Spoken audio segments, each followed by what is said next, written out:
Hello and नमस्ते दोस्तों, आपका बहुत बहुत स्वागत है हमारे इस यूट्यूब चैनल में।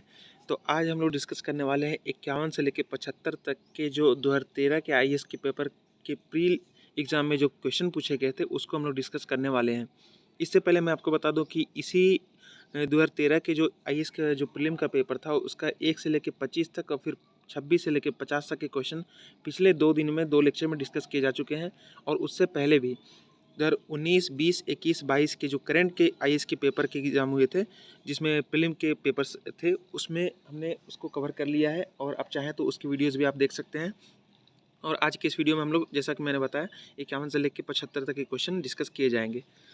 मैं आपको इस जो सीरीज़ है उसका मकसद बता दूं कि आईएएस की तैयारी कोई भी कर रहा हो उसके लिए सबसे ज़्यादा ज़रूरी जो चीज़ है, मैंने टॉपर से सीखी है और जो फैकल्टीज़ हैं उनसे ये बात मैंने जानी है कि सबसे ज़्यादा ज़रूरी चीज़ जो ध्यान में रखने वाली होती है वो आप उसको करें, ज़रूर करें, डेली करें। और वो 4 चीज़ों के अंदर उसको मान सकते हैं, या 5 चीज़ें उसको आप मान सकते हैं कि 5 चीज़ें ये चीज़ें होती हैं। जैसे कि पहला है कि आपको सिलेबस ज़रूर कवर करना है, डेली की डेली उसको देखना है। दूसरा, प्रीवियस ईयर क्वेश्चंस देखने हैं, मेंस में जो पूछे जाते हैं और जो प्रीलिम्स में पूछे जाते हैं, और वो चाहे एसए के पेपर हों और कोई भी आपका जो सब्जेक्ट कमज़ोर हो, जैसे कि इंग्लिश लैंग्वेज भी कमज़ोर हो तो उसको भी आपको देखना है, उसको मजबूत करना है। आपको सीसेट का पेपर है तो उसको मजबूत करना है।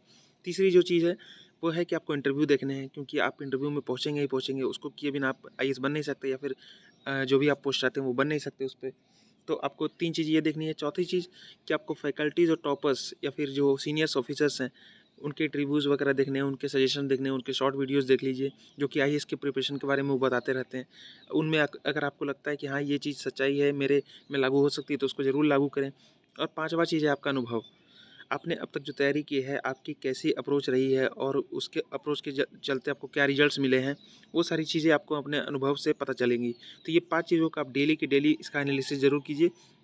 और इसी के साथ मैं 51 नंबर जो आज का क्वेश्चन है उससे मैं आपकी इस जो वीडियो है उसकी शुरुआत करने वाला हूँ।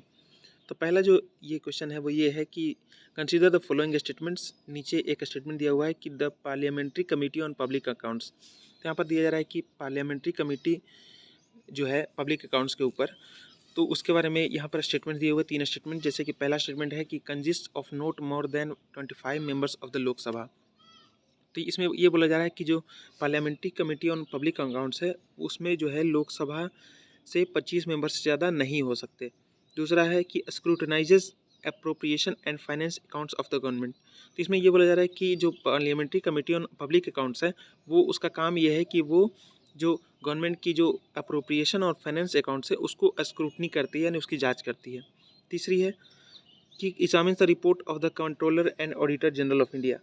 तीसरे में ये बोला जा रहा है कि जो controller and auditor general of India है, जिसको हम लोग शॉर्ट में सीएजी कहते हैं, उसकी जो रिपोर्ट आती है उसको ये एग्जामिन करती है parliamentary committee on public accounts.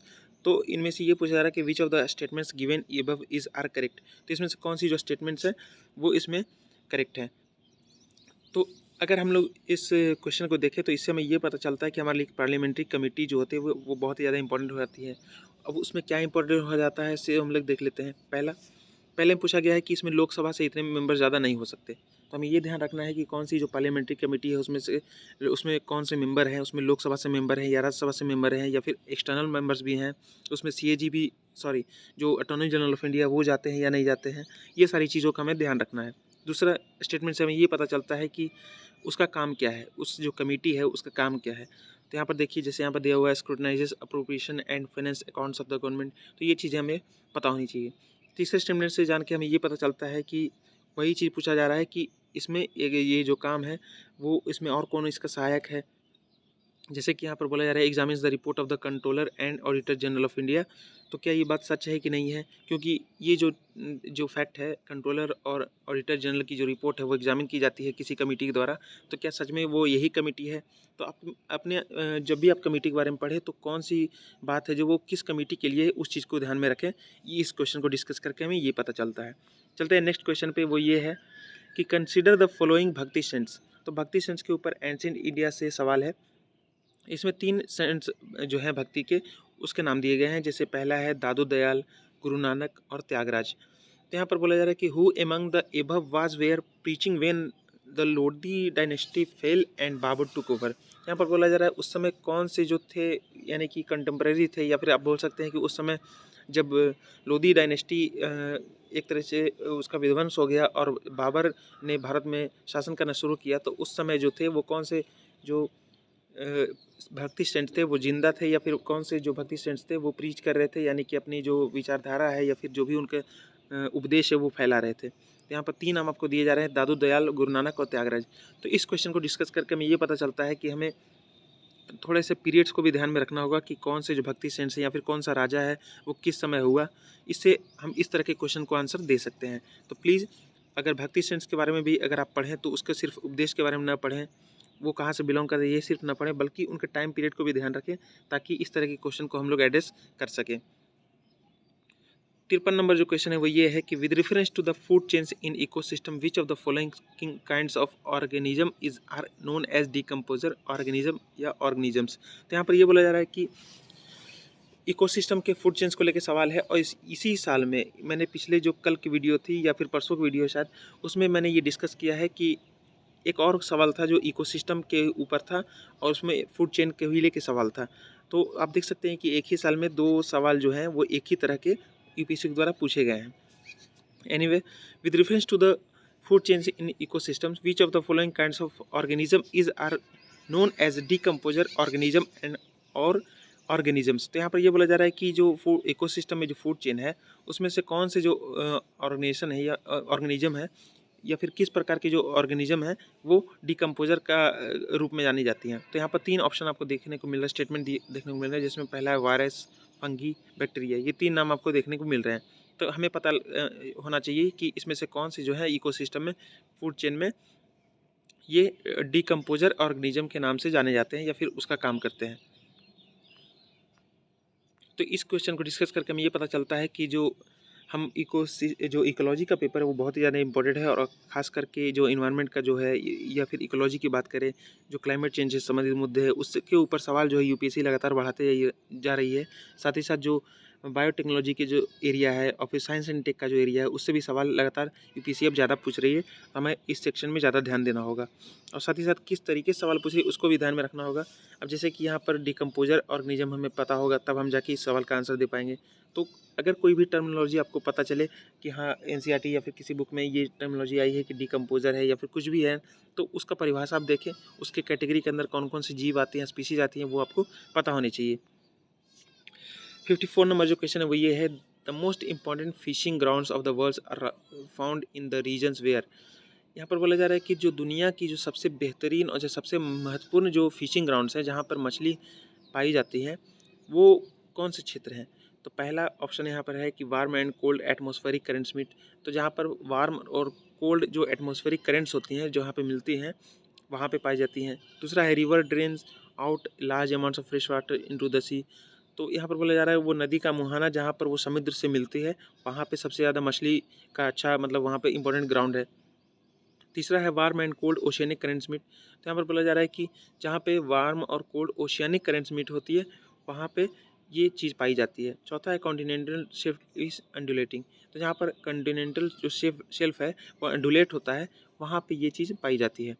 तो देखिए इस क्वेश्चन को डिस्कस करके हमें ये पता चलता है कि हमें जो बेसिक जो टर्म्स होते हैं ये मैंने शायद ये चीज़ जो है फिशिंग ग्राउंड्स वाली शायद एनसीईआरटी और जीसी लोग में पढ़ी थी, तो वहाँ से डायरेक्ट ये स्टेटमेंट यहाँ पर देखने को मिल रहा है हमें। तो हमें बिल्कुल छोटी छोटी चीज़ों का बिल्कुल ध्यान रखना होगा।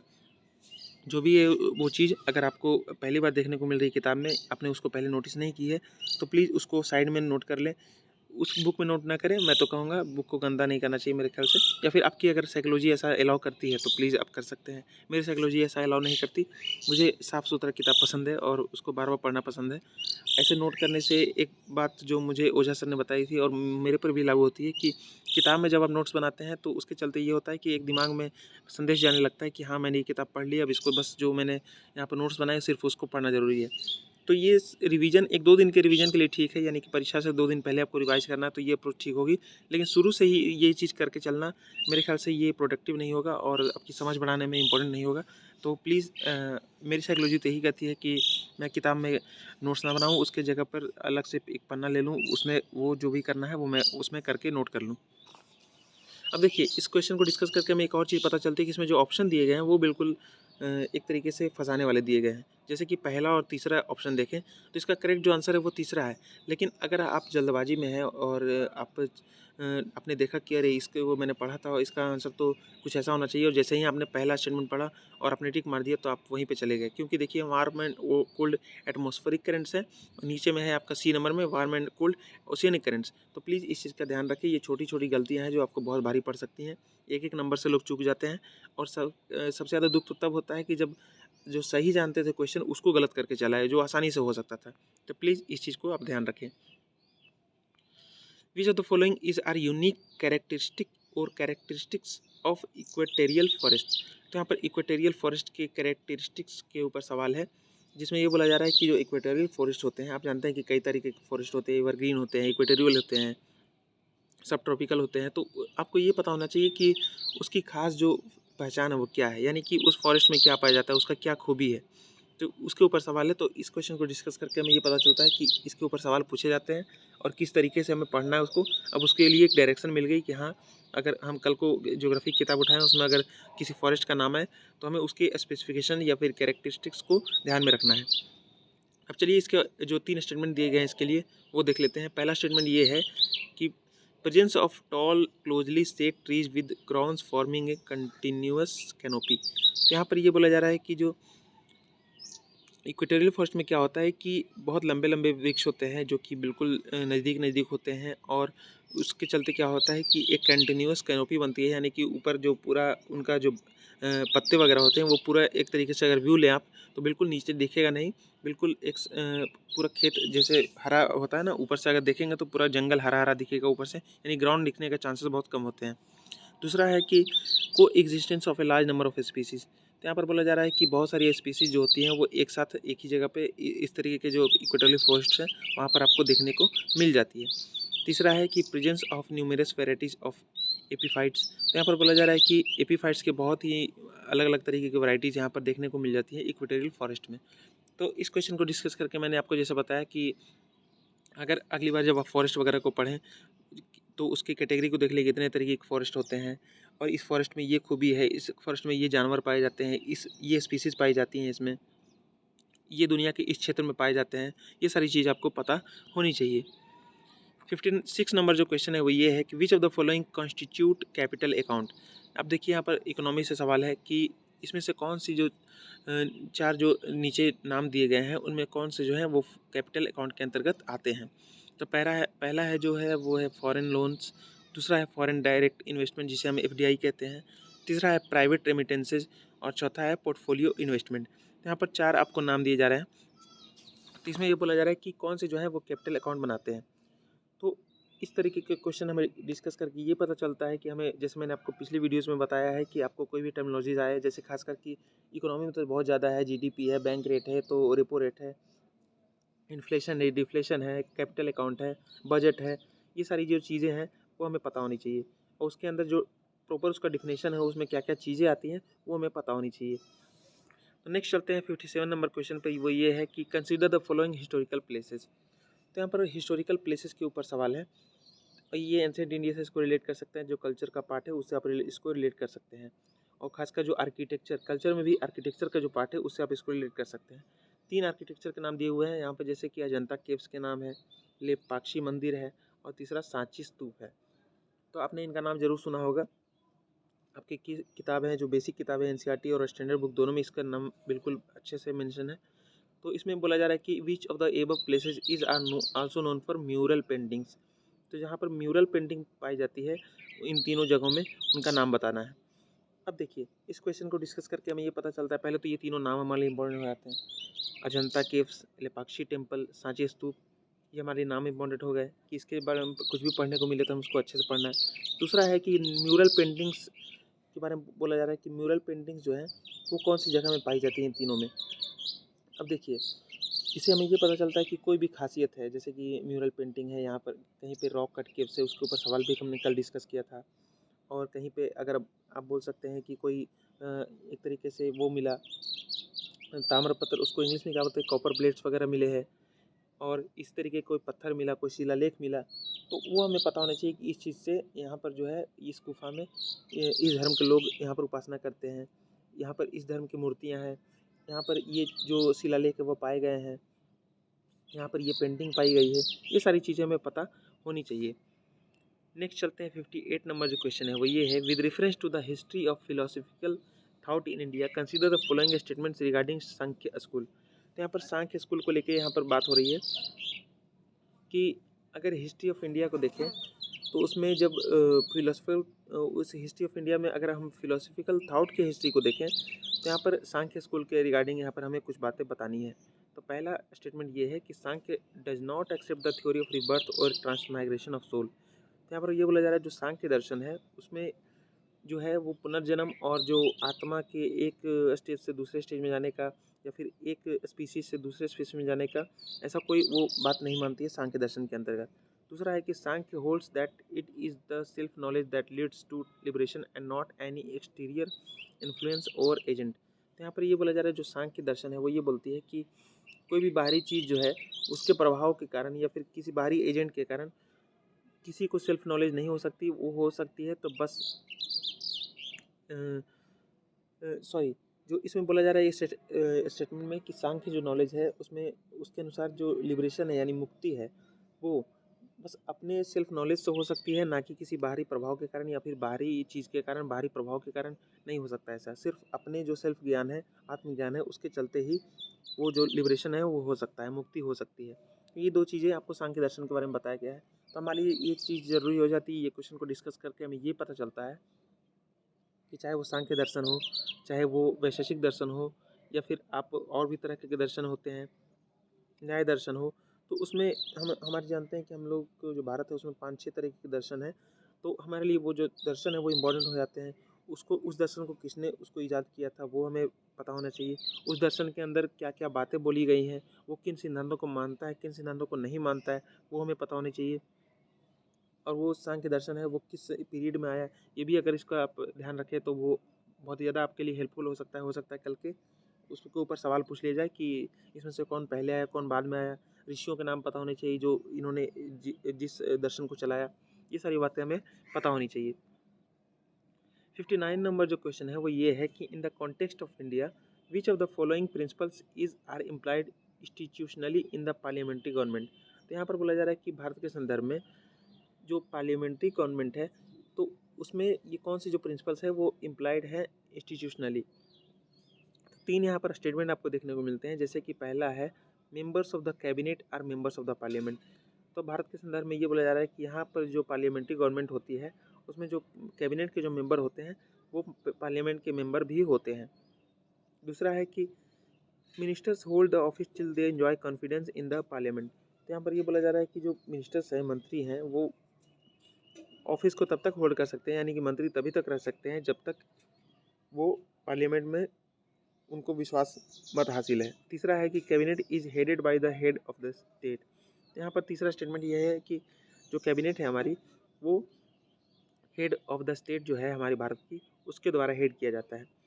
अब 3 स्टेटमेंट आपको यहाँ पर देखने को मिल रहा है, जिसमें से अगर हम इस क्वेश्चन को देख के हमें कुछ सीखने को मिलता है तो वो ये है कि हमें तो ये पता होना चाहिए कि जो भारत की जो पार्लियामेंट्री सिस्टम है वो किससे प्रभावित है। आप जानते हैं ब्रिटेन से प्रभावित है। तो उसमें कौन-कौन से फीचर्स हैं वो ब्रिटेन से प्रभावित हैं और कौन से जो फीचर्स हैं वो कहाँ से आए हैं ये आपको पता होना चाहिए। इसके ऊपर सवाल पहले भी पूछा गया है, आप भी जानते हैं। और सिर्फ यहीं के यूपीएससी के एग्ज़ाम में नहीं, और भी सारे स्टेट पीसीएस और जो एसएससी वगैरह के और रेलवे के एग्ज़ाम होते हैं उसमें भी ये सवाल आते हैं कि कौन से जो फीचर है वो किस संविधान से लिए गए हैं, कौन से जो फीचर है वो गवर्नमेंट ऑफ इंडिया एक्ट 1935 से लिए गए हैं। तो ये चीज़ आपको पता होनी चाहिए। अब देखिए इसका स्टेटमेंट देखिए, इसमें बोल रहा है कि members of the cabinet are members of the parliament.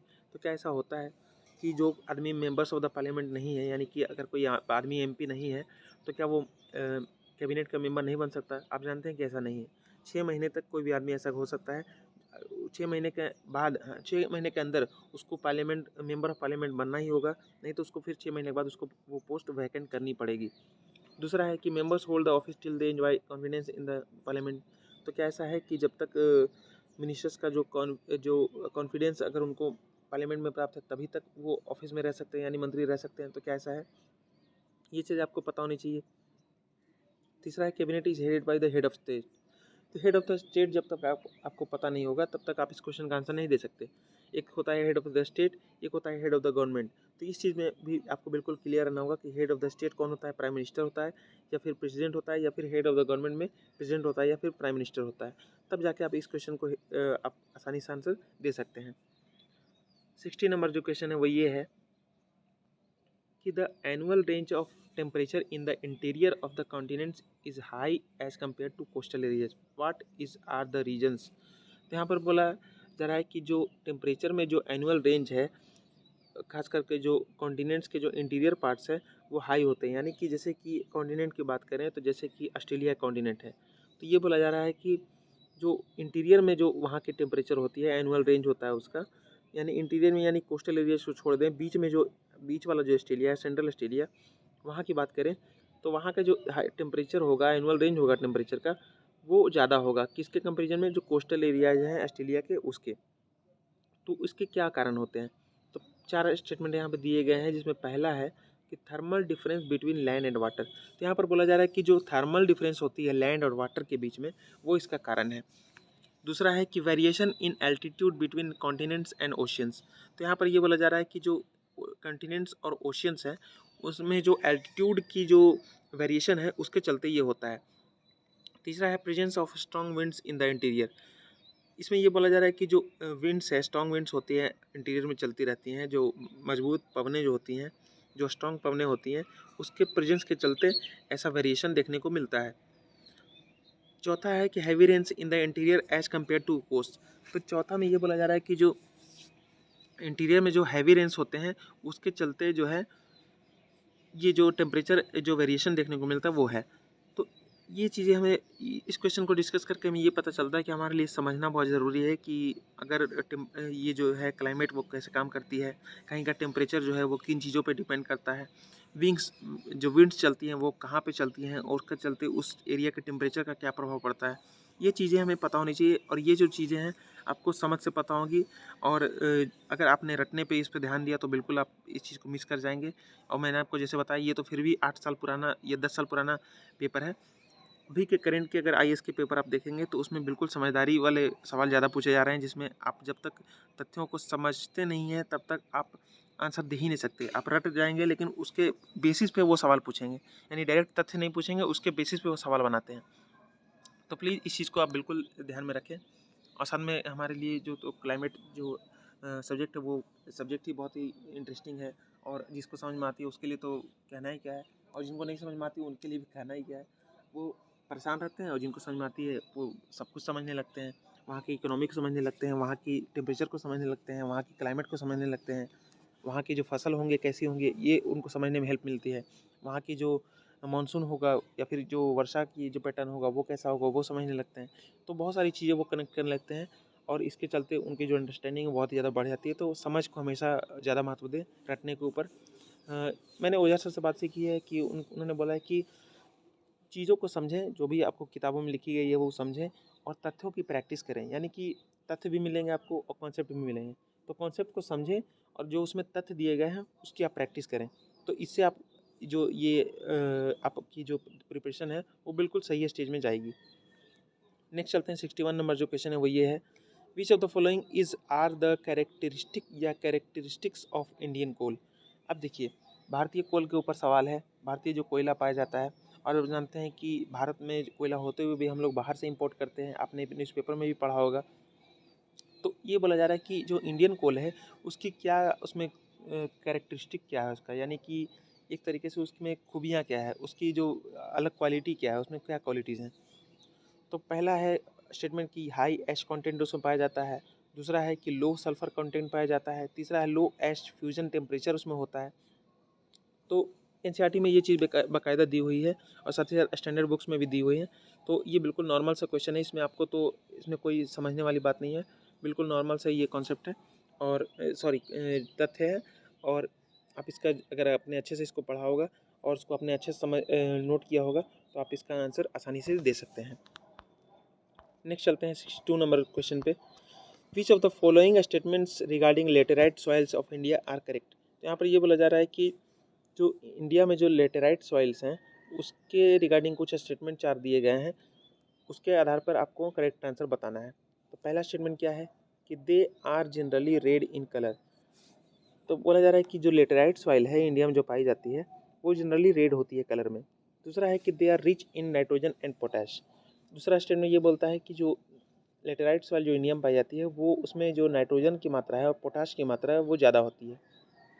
तीसरा है they are well developed in Rajasthan and UP. तो यहाँ पर ये बोला जा रहा है कि जो यूपी और राजस्थान का जो एरिया है वहाँ पर जो है वो जो लेटेराइट सॉइल है उसकी क्वांटिटी बहुत ज़्यादा है। चौथा है कि tapioca and cashew nuts grow well on this soils. तो फसलों के बारे में पूछा गया है कि लेटेराइट सॉइल पे जो टैपियोका और कैश्यू नट्स हैं वो अच्छे से ग्रो होते हैं। अब देखिए इस क्वेश्चन को डिस्कस करके हमें ये पता चलता है कि जो सॉइल होते हैं ना वो हमारे लिए इंपॉर्टेंट हो जाते हैं। कि हम जानते हैं कि भारत में कई तरीके के सॉइल होते हैं। ब्लैक सॉइल होता है, एलुवियल सॉइल होता है, उसके बाद लेटेराइट सॉइल होता है, रेड सॉइल होता है।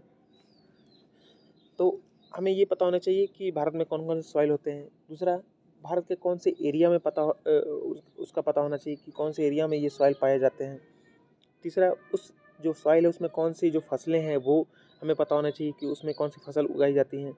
चौथा, उस सॉइल में कौन सी जो तत्व हैं वो पाए जाते हैं, किसकी कमी है, किसकी अधिकता है, वो सारी चीज़ें हमें पता होनी चाहिए। उनका कलर पता होना चाहिए कि वो कौन से कलर में पाई जाती हैं। तो इस क्वेश्चन को डिस्कस करके हमें ये पता चलता है। 63 नंबर क्वेश्चन पे चलें तो ये बोलता है कि कंसिडर द फॉलोइंग स्टेटमेंट्स। इसमें 3 स्टेटमेंट्स हैं। पहला है कि natural gas occurs in the Gondwana belts. तो यहाँ पर ये बोला जा रहा है कि जो नेचुरल गैस है वो गोंडवाना बेल्ट्स में अकर करते हैं, यानी कि गोंडवाना बेल्ट्स जो हैं वहाँ पे नेचुरल गैस पाई जाती है। दूसरा है माइका अकर्स इन एबंडेंस इन कोडरमा। तो यहाँ पर बोला जा रहा है कि जो कोडरमा जो क्षेत्र है या फिर जो जिला है वहाँ पे माइका जो है वो बहुत ही ज़्यादा पर्याप्त या फिर प्रचुर मात्रा में पाया जाता है। तीसरा है कि Dharwad are famous for petroleum. तीसरा बोला जा रहा है कि जो धारवाड़ का जो रीजन है वहाँ पर पेट्रोलियम बहुत ज़्यादा पाया जाता है, उसके लिए ये मशहूर है। तो which of the statements given above is are correct. तो यहाँ पर देखिए, हम अगर इसको ध्यान से देखें तो इसमें जो मिनरल्स हैं और जो नेचुरल रिसोर्सेज हैं उसके ऊपर सवाल है, जिसमें देखिए नेचुरल गैस का आपका बात आ रहा है, यहाँ पर माइका का बात आ रहा है, फिर इसके बाद पेट्रोलियम का बात आ रहा है। तो हमारे लिए ये इंपॉर्टेंट हो जाता है कि इससे रिलेटेड अगर न्यूज़पेपर में भी आपको कुछ पढ़ने को मिले कि यहाँ पर इसकी खोज की गई है, यहाँ पर इस कंपनी ने इसका यहाँ पर ये बिड कर रही है, या फिर यहाँ पर इसको इसको एक्सप्लॉइट करने का या फिर एक्सप्लोर करने का इसको ठेका मिला है, तो ये चीज़ें हमारे लिए ज़रूरी हो जाती है। और खासकर उसके एरिया को आपको पता होना चाहिए कि कौन से एरिया में ये जो कौन सी जो मिनरल है वो पाई जा रही है। कहीं पे पेट्रोलियम मिल रहा है, कहीं पे नेचुरल गैस मिल रही है, कहीं पे यूरेनियम का खोज हुआ है, कहीं पे सोने का खोज हुआ है। ये सारी चीज़ें आपको ज्योग्राफी के साथ आपको पता होना चाहिए और साथ ही साथ उसको तुरंत उसको मैप पे भी लोकेट करने की हमें कोशिश करनी चाहिए। 64 नंबर जो क्वेश्चन है वो ये है, कंसिडर द फॉलोइंग क्रॉप्स। तो यहाँ पर 4 क्रॉप्स के नाम दिए गए हैं, जिसमें आपको कॉटन है, ग्राउंडनट है, राइस है, वीट है, ठीक है। और इसमें बोला जा रहा है which of these are kharif crops. तो बिल्कुल स्टैटिक क्वेश्चन है, बिल्कुल तथ्यात्मक क्वेश्चन है, इसमें आपको रटने की ज़रूरत ही नहीं, सॉरी इसमें समझने की ज़रूरत ही नहीं है, सिर्फ आपको पता होना चाहिए। आपने इसको अगर 10-12 बार प्रैक्टिस किया होगा समय समय पर, एक ही दिन में नहीं, समय समय पर, तो आपको इसी क्वेश्चन का जो है आंसर आप आसानी से इसको दे सकते हैं। और कई सारे जो हैं उन्होंने तो इसके लिए कोडवर्ड बनाई होती है, कुछ स्टेटमेंट बना देते हैं, उसमें आप बोल देते हैं कि ये स्टेटमेंट जो है वो खरीफ क्रॉप को याद करने के लिए हेल्पफुल है। तो वैसे भी आप इसको जैसे भी आप इसको आसान समझे, क्योंकि तथ्यों को तो याद करना ज़रूरी है ही, नहीं तो आप इस तरह के क्वेश्चन का आंसर नहीं दे सकते। तो उसके लिए ज़रूरी है कि आप कोई ट्रिक बना लें इसके लिए। और मैं तो कहूँगा कि इसको समझने की भी प्रयास करें, कि आपको याद करें, कोशिश करें कि कौन सी चीज़ जो है किसकी कटाई अपन, जैसे आप गाँव में रहते हैं तो कौन सी चीज़ की जो कटाई है वो किस सीज़न में होती है, और आपको पता है कि खरीफ सीज़न जो है वो गर्मी के लिए होती है, तो आपको इससे ज़्यादा समझ में आएगा। नेक्स्ट चलते हैं, 65 नंबर जो क्वेश्चन है वो ये है कि climate is extreme, rainfall is scanty and the people use to be nomadic herders. The above statement best describes which of the following regions. तो यहाँ पर क्लाइमेट के ऊपर सवाल है कि ये बोला जा रहा है कि यहाँ की क्लाइमेट जो है वो एक्सट्रीम है, यानी कि बहुत ज़्यादा ठंडा पड़ता है, बहुत ज़्यादा गर्मी पड़ती है, ऐसा है। दूसरा, रेनफॉल इज स्कैंटी, वर्षा बहुत कम होती है। और तीसरा, peoples use to be nomadic herders, और बोला जा रहा है कि जो यहाँ के जो लोग हैं वो नोमैडिक हर्डर्स हैं। अब देखिए, कहीं का भी जो क्लाइमेट होता है ना उसके चलते लोगों पर बहुत प्रभाव पड़ता है। ज्योग्राफी का पढ़ने का सबसे ज़्यादा जो मज़ा है वो इसी चीज़ में है कि हम चीज़ों को रिलेट कर लें, तो हमें ये चीज़ बिल्कुल या समझ में आ जाती है, उसके बाद सिर्फ तथ्य रह जाते हैं। ज्योग्राफी ऐसी सब्जेक्ट है। तो इसमें आप जैसे देख सकते हैं, क्लाइमेट के बारे में बात की जा रही है। अब आप जानते हैं कि हम लोग खुद जहाँ पे एक रूम है, एक में पंखा लगा हुआ है, पूरा गर्मी का दिन है, एक में कूलर लगा हुआ है, हम लोग किस तरफ जाना चाहेंगे? और एक में कुछ है ही नहीं, तो हम लोग किस तरफ जाना चाहेंगे? बिल्कुल कूलर वाले एरिया में। कहीं पर एसी लगा हुआ है तो हम लोग उसमें चले जाने की कोशिश करेंगे, अगर उसमें छूट हो तो।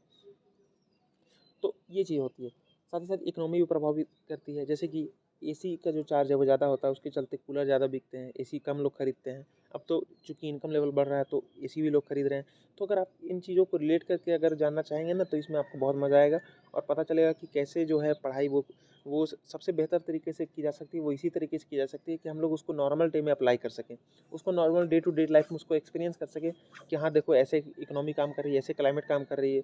हम धूप में निकलना नहीं चाहते बाहर, बाहर नहीं निकलेंगे नहीं। एक रिक्शे वाले को देखिए, अगर आप अगर शहरों में रहते हैं खासकर, या फिर गाँव में भी, तो वो देखते हैं दोपहर में वो सोए रहते हैं अपने रिक्शे पर, आराम से गमछी डाल के वो सोए रहते हैं। इसका कारण क्या है कि उसकी क्लाइमेट उसको प्रभावित कर रही है, और क्लाइमेट उसको प्रभावित कर रही है, उसके चलते वो अपनी इकोनॉमी मजबूत नहीं कर पा रहा है। यानी कि वो दिन में कमा सकता था, वो 4 घंटे या 6 घंटे जो मेन गर्मी पड़ती है 10 से लेके 3 बजे तक या 4 बजे तक, उस समय लू चलती है, उस समय रिक्शा वाले आराम से सोए रहते हैं। तो उसके चलते क्या होता है कि ठंडों में वो दिन भर काम करते हैं, उसके चलते हो सकता है ज़्यादा इनकम भी करते होंगे, और गर्मी में उनकी इनकम थोड़ी घट जाती होगी, क्योंकि वो बीच में जो 6-7 घंटे का वो नैप ले लेते हैं। तो इसके चलते हमें ये पता चलता है कि ज्योग्राफी है और जो इकोनॉमी है कैसे इंटर रिलेटेड है। तो हमें इस तरीके की अप्रोच डेवलप करनी होगी। यहाँ पर देखिए चलते हैं नेक्स्ट जो क्वेश्चन पे, सॉरी, इसी क्वेश्चन में देखिए आपको 4 स्टेटमेंट दिए गए हैं कि अफ्रीकन सवाना में पाया जाता है, ये जो अभी ऊपर जो स्टेटमेंट दिया गया है, या फिर सेंट्रल एशियन स्टेपी में पाया जाता है, या नॉर्थ अमेरिकन प्रेरी में पाया जाता है, या फिर साइबेरियन टुंड्रा में पाया जाता है।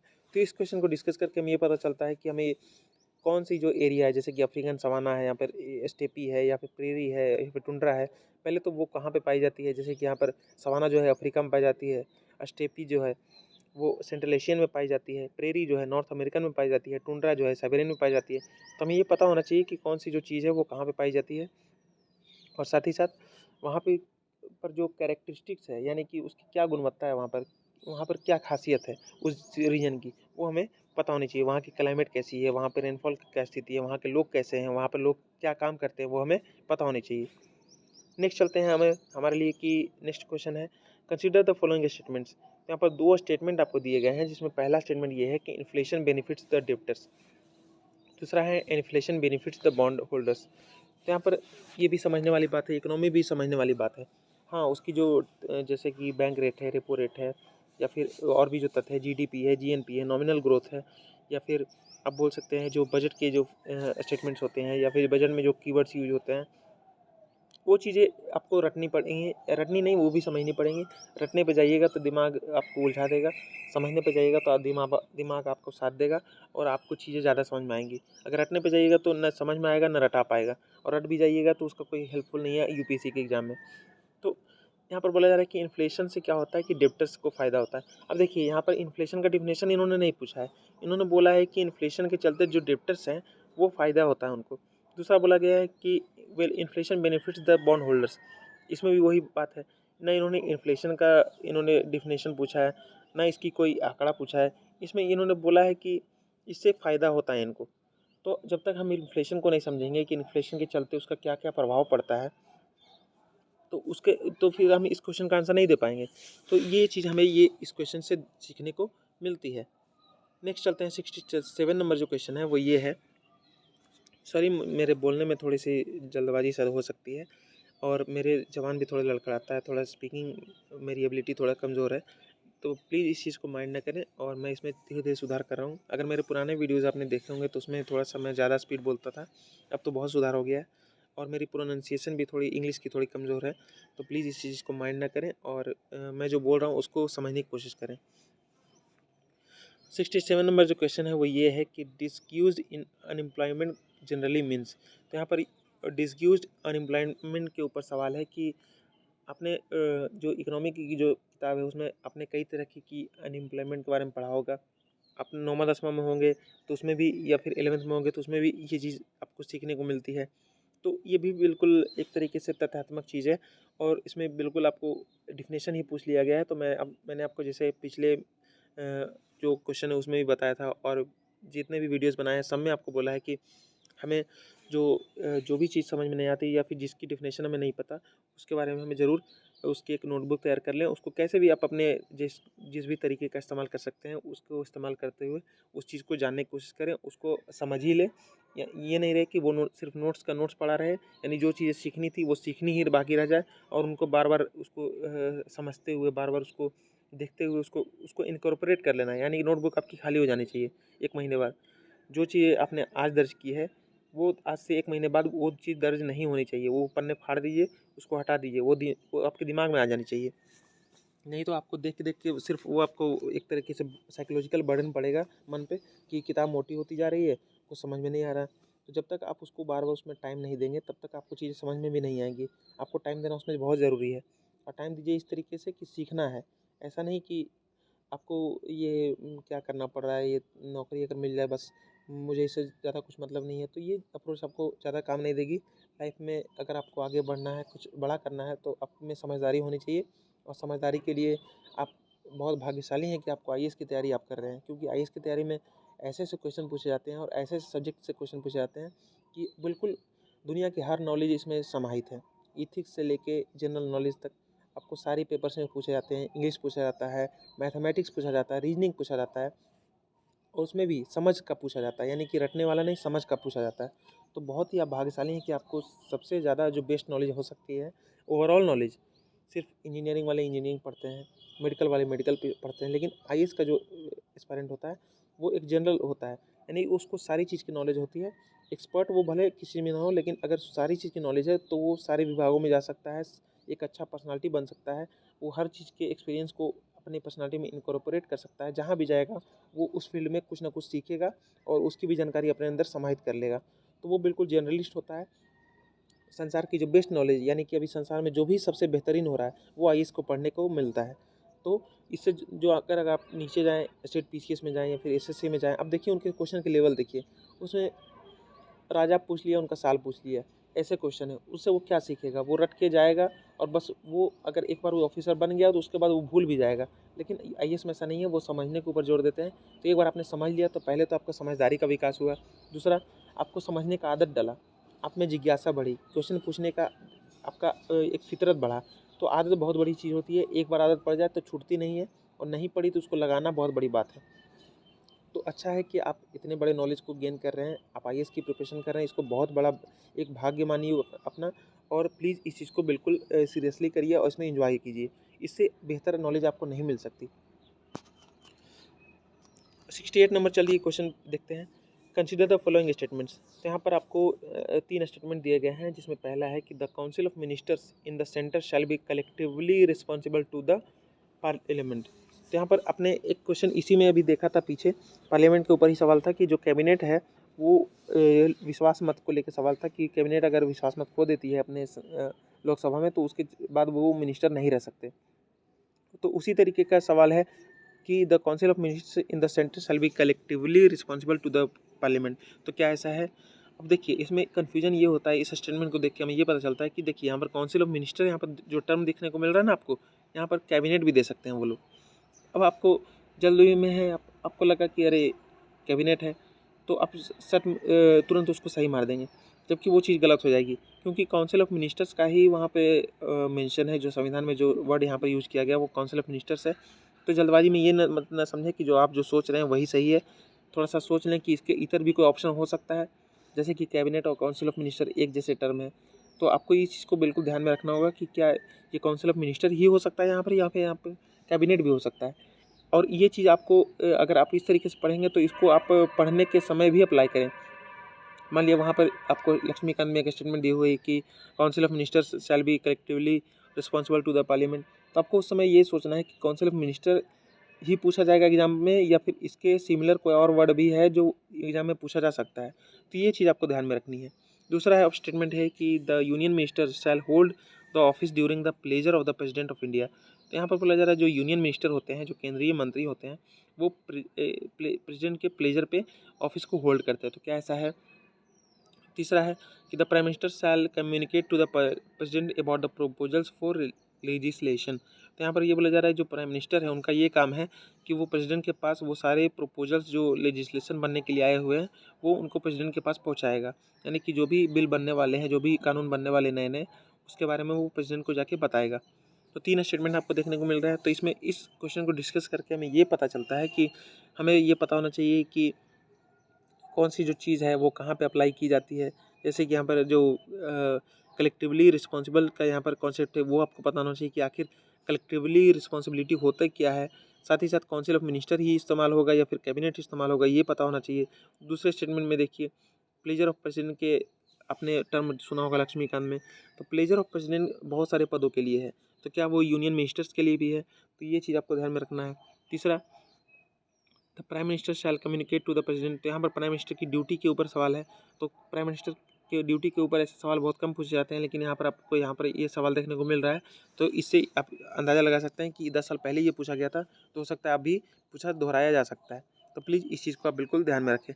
कौन सी ऑफिस है, जैसे प्रेसिडेंट की है तो उसकी पावर्स आपकी पता होनी चाहिए। मतलब जो भी ऑफिस जो कॉन्स्टिट्यूशनल ऑफिस है उसकी पावर्स क्या हैं वो आपकी बिल्कुल क्लियर होनी चाहिए।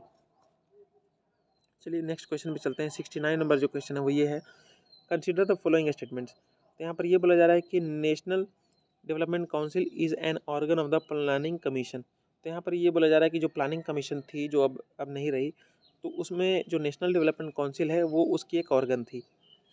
दूसरा है कि the economic and social planning is kept in the concurrent list in the constitution of India. तो यहाँ पर ये बोला जा रहा है जो इकोनॉमिक और सोशल प्लानिंग है उसको भारत के जो संविधान है उसके कंकरेंट लिस्ट में रखा गया है, यानी समवर्ती सूची में रखा गया है।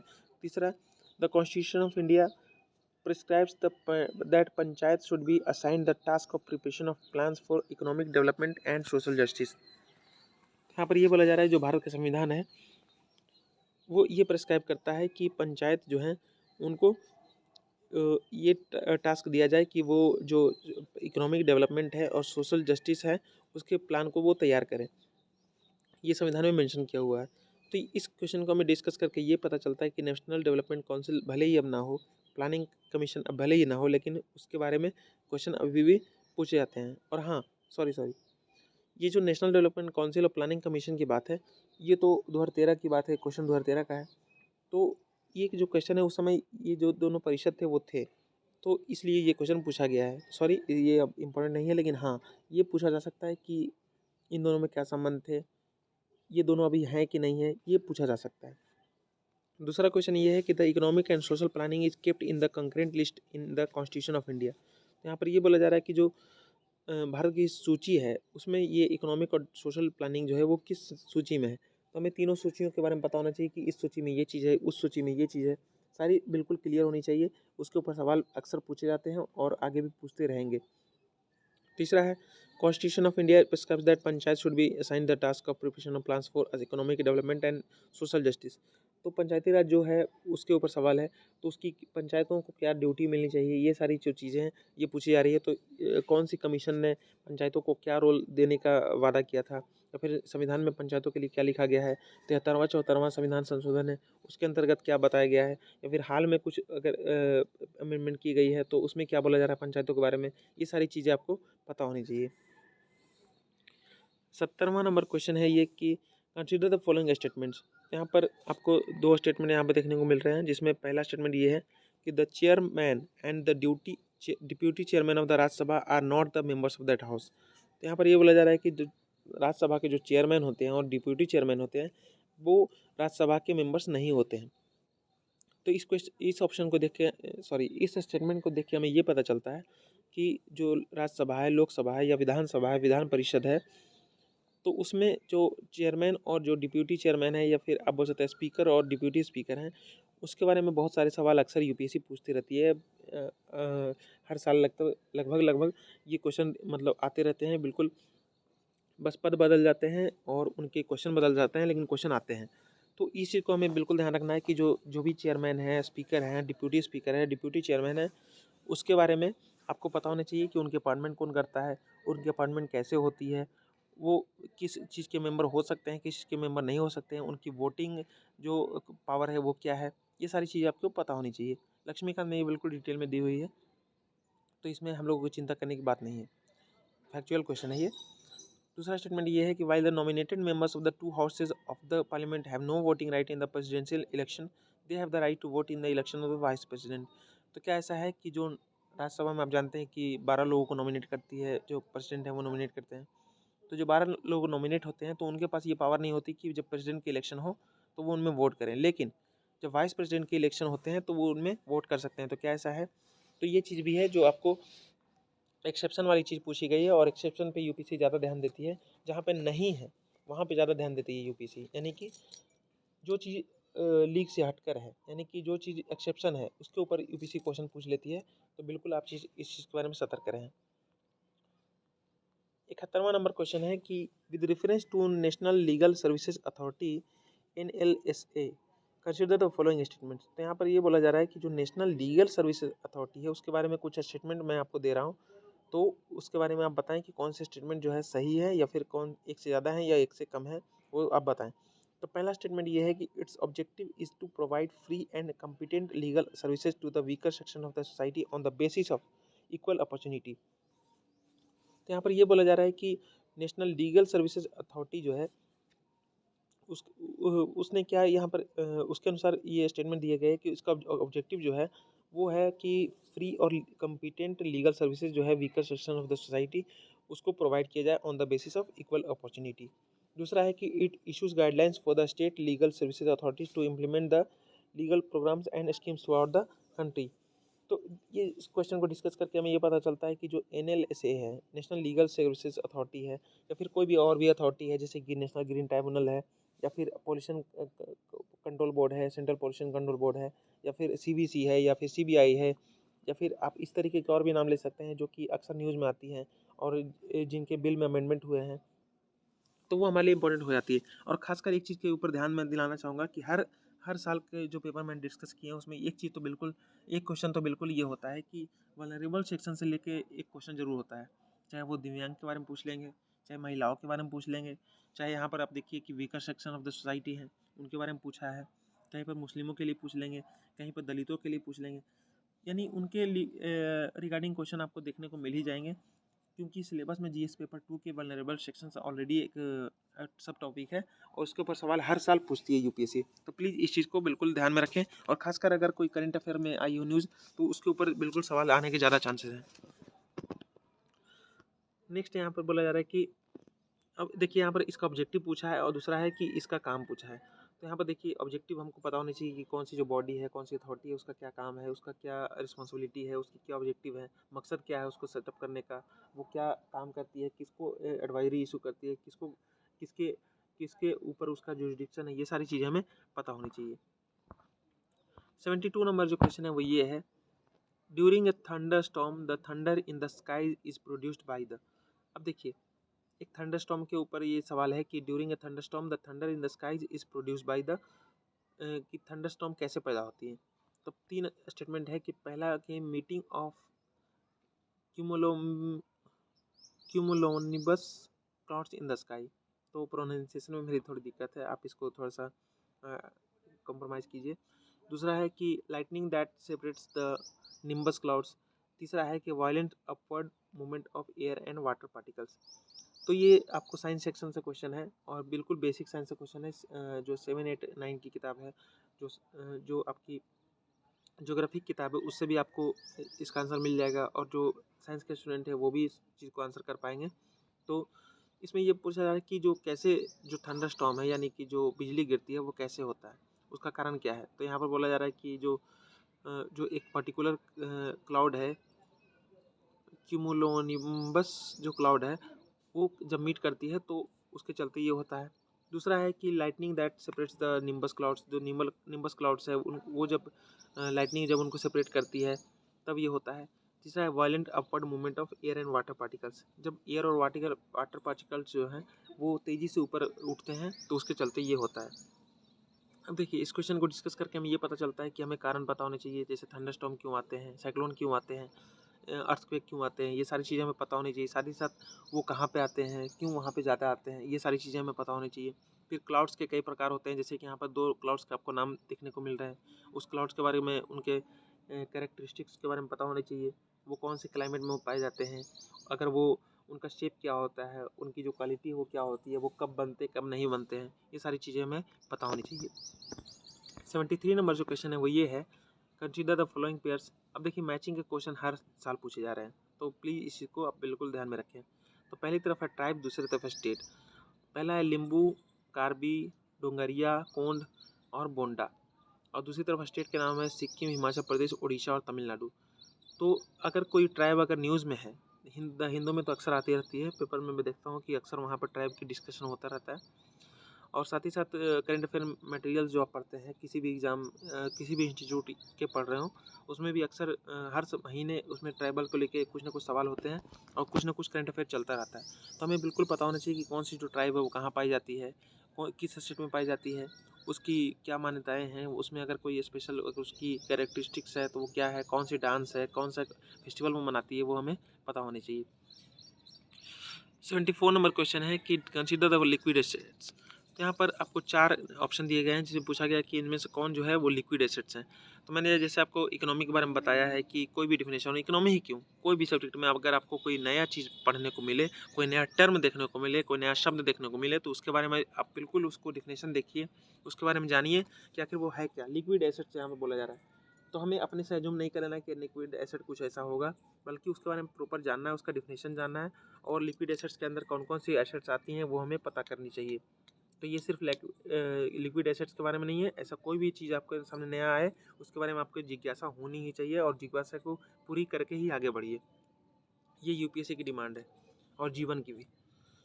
तो यहाँ पर 4 स्टेटमेंट है कि पहला है demand deposits with the bank, time deposits with the banks, saving deposit with the banks, और चौथा है करेंसी। तो हमें जब तक इसकी अगर आपको लिक्विड एसेट्स की डिफिनेशन ही नहीं पता होगी, तब तक आप इस चीज़ को आप आंसर नहीं कर पाएंगे। आज की जो लास्ट क्वेश्चन है उसको डिस्कस करने से पहले मैं आपसे रिक्वेस्ट करना चाहूँगा, अगर वीडियो लाइक करना हो तो प्लीज़ लाइक अभी कर दें, क्योंकि आप भूल जाते हैं।